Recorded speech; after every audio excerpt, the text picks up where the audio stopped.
Assalamualaikum warahmatullahi wabarakatuh. Alhamdulillahi rabbil alamin. Wassalatu wassalamu ala ashrafil anbiya wal mursalin Sayyidina wa nabina maulana Muhammadin bil qasimil amin wa ala alihi wa sahbihi ajma'in. Subhanaka la ilma lana illa ma 'allamtana innaka antal alimul hakim. Amma ba'd. قال المؤلف رحمه الله تعالى ونفعنا به وبعلومه في الدارين آمين. الحديث الخامس والعشرون. Alhamdulillah kita sudah memasuki hadis yang ke-25. Bab bahasan kita hari ini yaitu tentang at-tanafusu fi amalil khair, berlomba-lomba dalam kebaikan.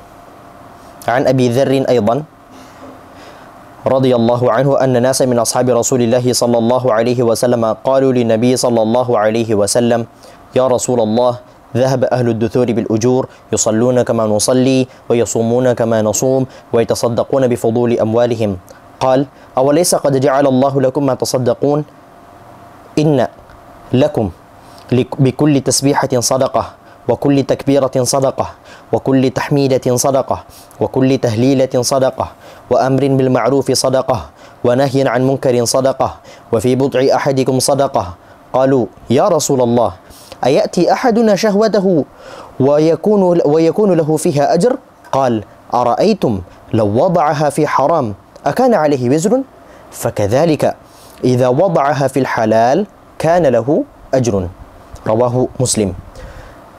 Kebetulan hadis yang akan kita baca hari ini adalah hadis yang menurut saya itu tidak sepanjang sebelumnya dan tidak sependek yang biasanya kita baca di Arba'in Nawawi. Sebelumnya kita baca hadisnya pendek-pendek banget, sedangkan yang kemarin hadisnya lumayan panjang tuh. Sekarang ini nggak terlalu pendek dan nggak juga terlalu panjang. Hadis ini diriwayatkan perawinya sama seperti sebelumnya, yaitu Sayyiduna Abi Dzar Al-Ghifari. An Abi Dzarrin aidan radhiyallahu anhu anna nasan min ashabi Rasulillah sallallahu alaihi wasallam qalu lin nabi sallallahu alaihi wasallam. Suatu hari ada sekumpulan manusia. Sekumpulan manusia ini adalah fuqara'ul muhajirin, yaitu sekelompok orang-orang fakir dari kalangan muhajirin. Sebelumnya kita sempat bahas siapa muhajirin, siapa ansar. Muhajirin yaitu orang-orang Makkah yang berhijrah ke Madinah, sedangkan ansar adalah penduduk asli Madinah. Nah, pada saat itu sekumpulan dari fuqara, dari golongan orang-orang fakir, dari kalangan muhajirin, mereka berbondong-bondong mendatangi Rasulullah sallallahu alaihi wasallam. Kemudian mereka curhat. Apa yang mereka curhatin? Simak baik-baik.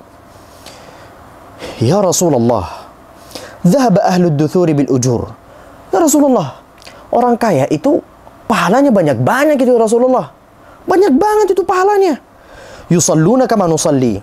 Mereka itu solatnya sama seperti solat kita, sama seperti solat kami. Gak ada bedanya. Rukuknya, sujudnya, lamanya, semuanya sama. Wa yasumuna kama nasum. Dan mereka puasanya juga sama seperti kami. Walakin, tapi ada hal yang tidak bisa kami lakukan, namun bisa mereka lakukan. Apa?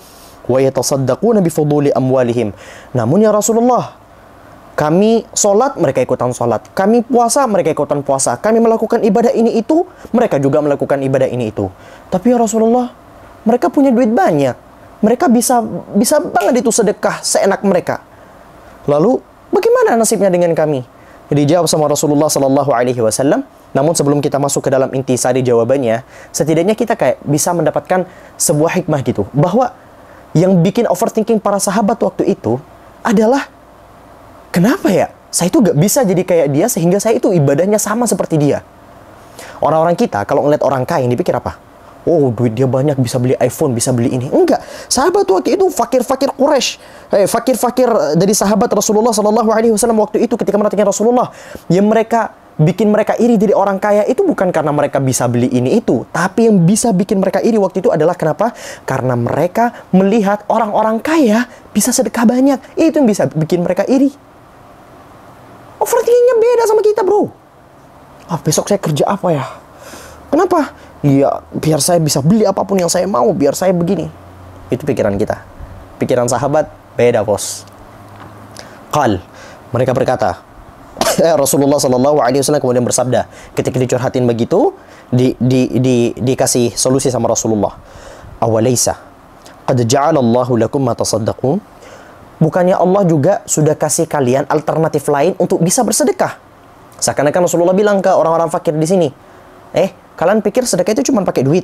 Enggak, sedekah ada alternatif lain. Yaitu dengan cara apa? Inna lakum. Nah, ini ada dua riwayat, tapi riwayat yang saya hafal adalah ada lakumnya. Di sini gak ada ya. Inna lakum bikulli tasbihatin sadaqah.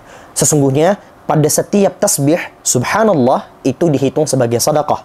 Wa kulli takbiratin sadaqah. Dan pada setiap takbir juga ada sadaqah. Wa kulli tahmidatin sadaqah. Dan pada setiap lafaz alhamdulillah, tahmid, itu juga dihitung sebagai sadaqah. Wa kulli tahlilatin sadaqah. Dan setiap lafaz tahlil, la ilaha illallah, juga dihitung sebagai sadaqah. Wa amrin bil ma'rufi sadaqah. Mengajak orang lain untuk berbuat baik, mengajak orang lain untuk kepada yang ma'ruf, itu juga merupakan sadaqah. Wa nahyin an munkarin sadaqah. Dan mencegah orang lain dari perkara-perkara yang mungkar juga dihitung sebagai sadaqah. Wa fi bud'i ahadikum sadaqah. Dan di antara kemaluan kalian, kemaluan juga ada sadaqah. Qalu ya Rasulullah. Mereka berkata, ya Rasulullah, ayati ahaduna syahwatahu wa yakunu lahu fiha ajr? Beneran nih, kami melepas syahwat kami, tapi gara-gara kami melepas syahwat kami lantas mendapatkan pahala. Bukankah syahwat itu sesuatu yang buruk ya Rasulullah? Dijawab sama Rasulullah, qal ara'aitum law wada'aha fi haram akana 'alaihi wizrun? Bukankah andai kata kalian gunakan kemaluan kalian di atas sesuatu yang diharamkan oleh Allah, kalian akan mendapatkan dosa? Kalian akan mendapatkan hukuman? Fakadzalika idza wada'aha fil halal kana lahu ajrun.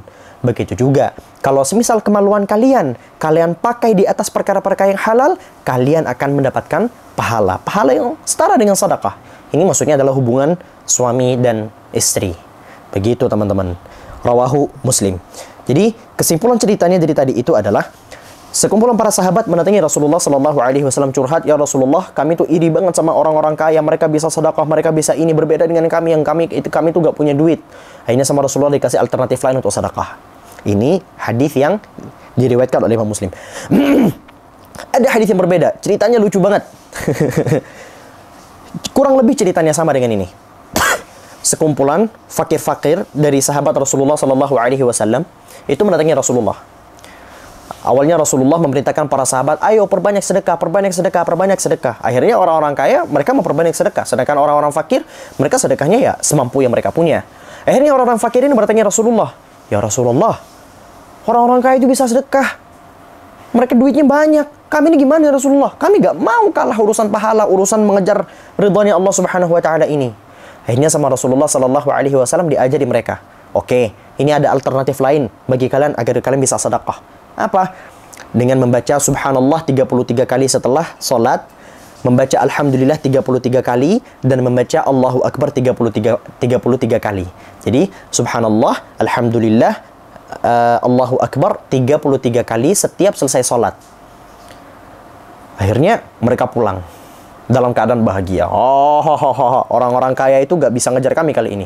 Ternyata sabda Rasulullah tadi itu, hadis tadi itu, di mana Rasulullah memerintahkan sahabat-sahabat yang lagi curhat di hadapan Rasulullah ini, hadis tadi itu ternyata didengar sama orang-orang kaya. Akhirnya orang-orang kaya juga melakukan hal yang serupa. Mereka ngapain? Ya, mereka juga setiap selesai sholat, mereka baca subhanallah 33 kali, alhamdulillah 33 kali, Allahu Akbar 33 kali. Orang-orang fakir itu kemudian datang lagi ke Rasulullah. Ya Rasulullah, itu kan sebenarnya zikir untuk kami ya, buat orang-orang fakir kan. Tapi orang-orang kaya itu juga pada ikut baca ya Rasulullah. Rasulullah akhirnya bilang, sudah, itu adalah keutamaan yang memang Allah berikan kepada mereka. Sudah. Ya mau gimana lagi? Memang mereka dalam beberapa bidang bisa jauh lebih unggul dibandingkan orang-orang fakir. Begitu. Ya Rabb. Begitu teman-teman. Jadi kita sebagai umat Islam dianjurkan untuk memperbanyak lafaz subhanallah, alhamdulillah, Allahu Akbar, la ilaha illallah, dan memperbanyak amalan-amalan yang seperti ini. Salah satu fungsinya, fungsi yang paling besar adalah apa?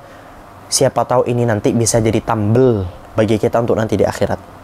Tambel gimana? Pada hari perhitungan amal, kita semua akan menghadapi keadaan yang sangat berat.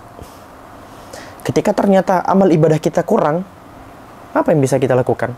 Ya, kita hanya bisa berharap dari tambelan. Kita tambel ibadah kita dengan apa? Kita tambel dengan ibadah-ibadah seperti ini. Lewat di jalan, ketemu sama orang, Assalamualaikum. Lagi jalan sambil baca Subhanallah, lagi jalan sambil baca Alhamdulillah, makan, baca Bismillah. Kita mengharapkan pahala yang sebesar-besarnya dari tambelan-tambelan seperti ini. Maka mari kita berbondong-bondong untuk memperbanyak tambelan-tambelan amal kita sebagai bekal di akhirat nanti. Hadza wallahu subhanahu wa ta'ala min shawab. Subhanakallahumma bihamdika asyhadu an la ilaha illa anta astaghfiruka wa atubu ilaik. Wassalamu alaikum warahmatullahi wabarakatuh.